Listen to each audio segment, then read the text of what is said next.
So, you've progressed a fair ways into the cycle frontier and are wondering how to reliably make money, or you're trying to find a way to do so outside of using drills and oil pumps. This guide will break down what I have determined to be the most reliable and time-efficient way to make you hundreds of thousands of K-marks in just a few drops. If this video helps you out, then, as always, leaving a like and comment on it will help me out immensely, and subscribing to the channel even more so. With all that out of the way, let's start out with where you'll be heading, along with which loadout is best suited for the job. Firstly, you'll be heading to Bright Sands and to the jungle at the northwest corner of the map. The more experienced viewers of you will immediately connect some dots and think, this is just another jungle run money guide. And for the most part, you would be correct. However, for this specific guide, we won't be mining focus crystals or even necessarily hitting the crash ship or jungle camp. We're going to be killing as many marauders as possible for their plates, flesh, and if we're lucky, heads. We'll be killing heavy striders and mature rattlers too, of course, but the marauders are going to be our main target here.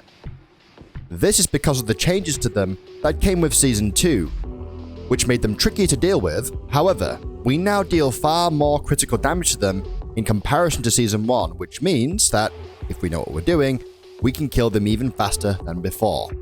What we'll be selling primarily will be the hardened plate and marauder flesh that drop from them. Each plate sells for a little over 3.4k, and each flesh sells for a little over 5k.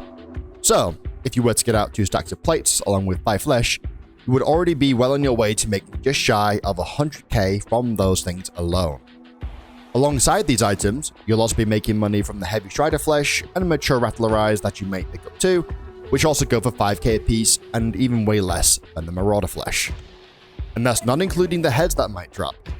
Marauder heads go for just under 40k, whilst the heavy striders and mature rattlers go for 52k a pop. If you've been adding all this up so far, you'll probably already be excited to get started and make your fortunes. So, let's move on to the loadout you'll be using. For your armor, I would advise using no less than a rare tier chest and an epic tier helmet. This is due to how cheap and accessible they are to craft, and as much as we're looking to turn a decent profit, we want to make sure you're reliably protected from creature damage as well as any prospectors you may encounter. A rare tier backpack will suffice, but if you have any epic tier ones lying around, or if you have enough materials to craft them reliably, I would strongly advise using one. More weight capacity equals more money made. For your weapon, I would advise using at the very least a flechette gun from Osiris. Due to its general performance and decent damage, the flechette gun is very commonly used as a PvE weapon, and it's also fairly priced to boot. However, for the sake of this specific guide and for being as efficient with our time as possible, I'm going to strongly suggest you use the hammer pistol from Korolev. Obviously, this will require you to have level 16 Korolev, which is a considerable grind, but the hammer and its huge PvE potential is worth it, and it'll make everything you need to do in this guide just plain faster. You'll only need to bring in a single stack of ammo for it for this guide, which frees up extra room for loot, and the pistol itself is priced at a very reasonable 56k. And on top of that, it works pretty well in PvP too. It's a no-brainer. Whichever gun you decide to use though, make sure it has a suppressor on it, as well as a creature damage mod. Even green will suffice. Now you're all kitted up with whatever you've chosen, you'll be heading to the jungle. The majority of marauders will generally be near the edges of the jungle itself, with some dotted around in the middle near the crashed ship. The general idea is to continually loop around the zone and kill whatever you come across, whilst moving far enough away to allow them to respawn in good time, so that you can do it all over again.